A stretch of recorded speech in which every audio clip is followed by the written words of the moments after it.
लोविंदा को हम लोग सोचे थे कि वो माटी के लिए और यहाँ के लोगों के लिए संघर्ष करने का काम करेंगे और वो पार्टी बनाने के मूड में थे। सर्वे सेटलमेंट में जिनके पूर्वजों के नाम होंगे वही स्थानीय माने जाएंगे।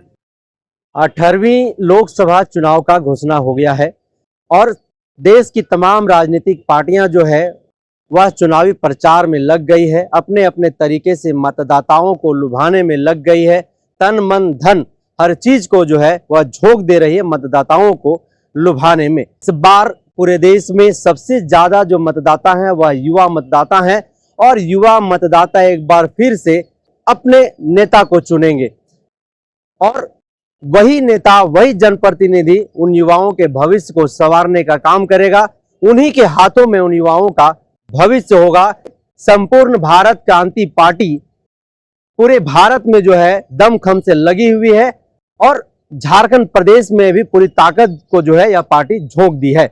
हमारे साथ संपूर्ण भारत क्रांति पार्टी के राष्ट्रीय महासचिव, झारखंड प्रभारी हमारे साथ हैं विजय शंकर जी। दादा, सबसे पहले जोहार रहेगा। जोहार जोहार। 18वीं लोकसभा चुनाव का घोषणा हो गया है। संपूर्ण भारत क्रांति पार्टी झारखंड प्रदेश में किन एजेंडों के साथ चुनावी मैदान में है?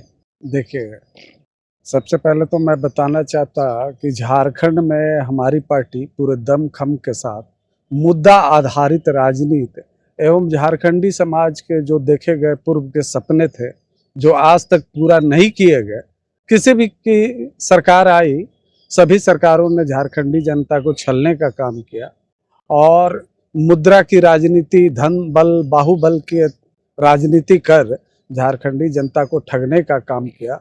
मगर मेरा मानना है कि संपूर्ण भारत क्रांति पार्टी आने वाले दिनों में मुद्दा की राजनीति कर जनता के बुनियादी सवालों को लेकर मजबूती के साथ चुनाव लड़ने का काम करेगी। राष्ट्रीय पार्टियों की बात करें, चाहे वो कांग्रेस की बात हो, चाहे भारतीय जनता पार्टी की बात हो, उन्होंने अमूमन बाहरी प्रत्याशियों को भी जो है यहाँ पर 14 लोकसभा में टिकट देने का काम किया। अगर कुछ लोगों को हम लोग छोड़ दें तो वैसे में स्थानीय प्रत्याशी और स्थानीय प्रतिनिधित्व का मुद्दा हमेशा से 24 साल के झारखंड में जो है कहीं ना कहीं सवालों के घेरे में रहा है और युवा उस पर लगातार सवाल जो है उठाते रहे, आंदोलन करते भी रहे। ऐसे में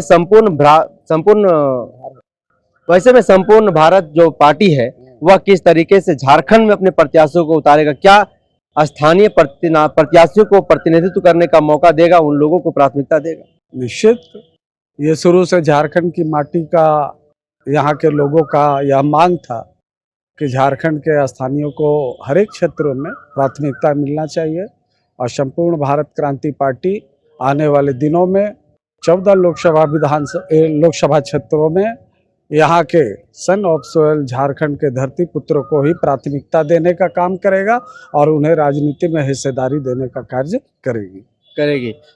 लेकिन एक सवाल जो निकल करके आ रहा है कि 24 वर्ष के झारखंड में अब तक यहाँ पर आइडेंटिफाई नहीं हो पाया है कि झारखंड में झारखंडी कौन है, यानी कि ना तो यहाँ पर अभी तक स्थानीय परिभाषित हो पाया है, ना ही नियोजन स्थानीय परिभाषित हो पाया है।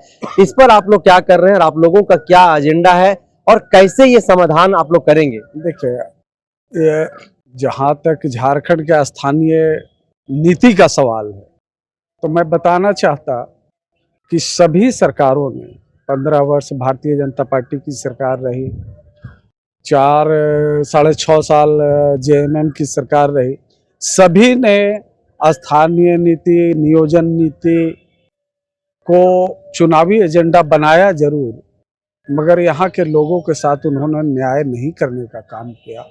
संपूर्ण भारत क्रांति पार्टी का यह मानना है कि जो पूर्व में जो स्थानीय नीति, जो एकीकृत बिहार में जो नीति थी, वही नीति को हम लागू करने का काम करेंगे।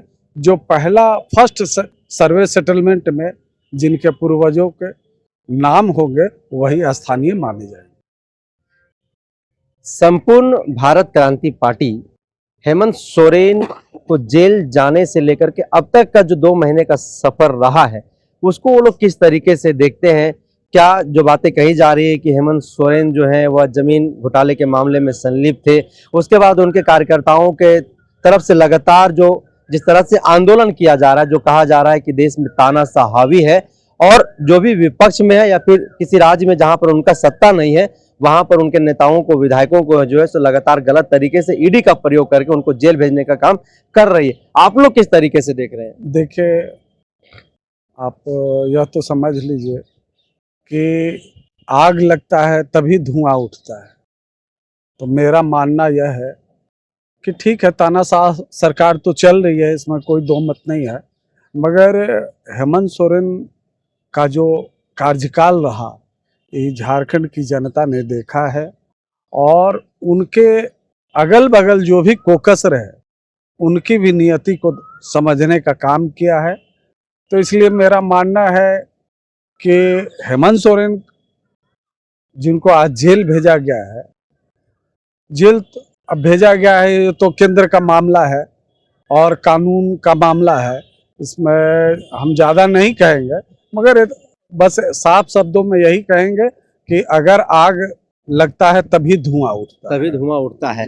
तो संपूर्ण भारत क्रांति पार्टी का इस लोकसभा चुनाव में मुख्य तौर पर मुद्दा क्या होगा, एजेंडा क्या होगा, किन एजेंडों के साथ जो है वो लोगों के बीच में जाएंगे वो, और कैसे मत हासिल करेंगे? देखिए, हमारा अभी जो आप अभी की जो राजनीति देख रहे हैं, खास करके भारतीय जनता पार्टी जब से खास करके नरेंद्र मोदी जी की सरकार या कार्यकाल की जो राजनीति देखें, तो उसमें धन बल और बाहुबल को ही प्राथमिकता दिया जा रहा है। मगर संपूर्ण भारत क्रांति पार्टी मुद्रा आधारित राजनीति नहीं करके मुद्दा आधारित राजनीति करेगी और जो सवाल 23 वर्षों से झारखंड एवं झारखंडी समाज के जो सवाल थे, जो यहाँ के दलित, आदिवासी, मूलवासी, दबे कुचले वर्गों के जो सवाल थे, उन सवालों को लेकर हमारी पार्टी जनता के अदालत में जाने का काम करेगी और साथ ही साथ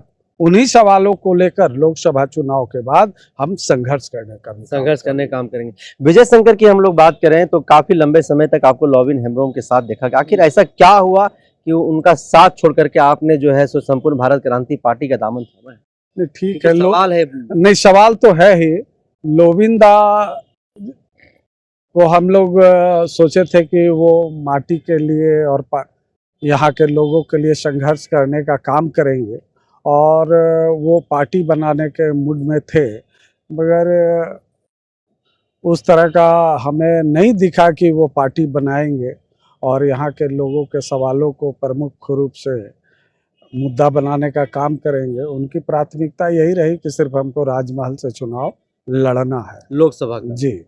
तो फिर वो जो लगातार जो बगावत करते रहे, झारखंड मुक्ति मोर्चा का विधायक रहने के बाद भी वो झारखंड मुक्ति मोर्चा अपने परिवार के खिलाफ ही लगातार आग उगलते रहे, वो तमाम चीजें क्या थी? नहीं, ठीक, नेता तो लोविन हेम्ब्रम एक मजबूत नेता है ही और झारखंड के सवालों को प्राथमिकता देकर प्रमुखता से सड़क से सदन तक लेकर उठाने का काम किया। हम लोगों ने साथ मिलकर झारखंड के सवालों को लेकर संघर्ष करने का भी काम किया, मगर अब उनका क्या विचार है इसके बारे में तो हम नहीं बता सकते, मगर नेता तो हैं ही और मुझे विश्वास है कि राजमहल में वो चुनाव लड़ रहे हैं, तो अगर निर्दलीय लड़ेंगे तो संपूर्ण भारत क्रांति पार्टी उनके समर्थन पर भी विचार करेगा। तो अच्छा, इंडिया गठबंधन के साथ में आपकी पार्टी है या फिर आप लोग स्वतंत्र होकर के 14 लोकसभा पर चुनाव लड़ेंगे? नहीं, हम लोग 14 लोकसभा क्षेत्र में मजबूती के साथ अपने बलबूते, अपने नए सोच, नए विचारों के साथ में हम चुनाव लड़ने का प्रयास करेंगे। तो विजय दा, आज का जो चुनावी माहौल है जिसमें आपने खुद कहा कि धन बल, बाहुबल, तमाम चीजें लगानी पड़ती है, तो क्या संपूर्ण भारत क्रांति पार्टी के पास वो धन बल, बाहुबल है जिसके माध्यम से वो चुनाव जीत सकेगा, या फिर जो बातें कही जा रही है कि अरे वो जो संपूर्ण भारत क्रांति पार्टी उसके कैंडिडेट लोग सब वोट कटवा है? ना, ऐसी बात नहीं है। जब 74 का आंदोलन हुआ था तो जयप्रकाश जी ने एक नारा दिया था कि संपूर्ण क्रांति अब नारा है, भावी इतिहास हमारा है। तो हम पहले ही आपको हम बता दिए हैं कि हम मुद्रा आधारित राजनीति नहीं करेंगे। जो आज मुद्रा आधारित राजनीति पूरे देश में या आप झारखंड में जो किए जा रहे हैं, उससे जनता का भला आज तक नहीं हो पा रहा है। तो हम चाहते हैं कि एक नई सोच, एक नई विचारधारा के साथ जनता के सवालों को लेकर, जनता के मुद्दों को उठाकर हम उनके बीच जाने का काम करेंगे और जनता से हम एक नोट एक वोट की राजनीति के तहत हम चुनाव लड़ना पसंद करेंगे।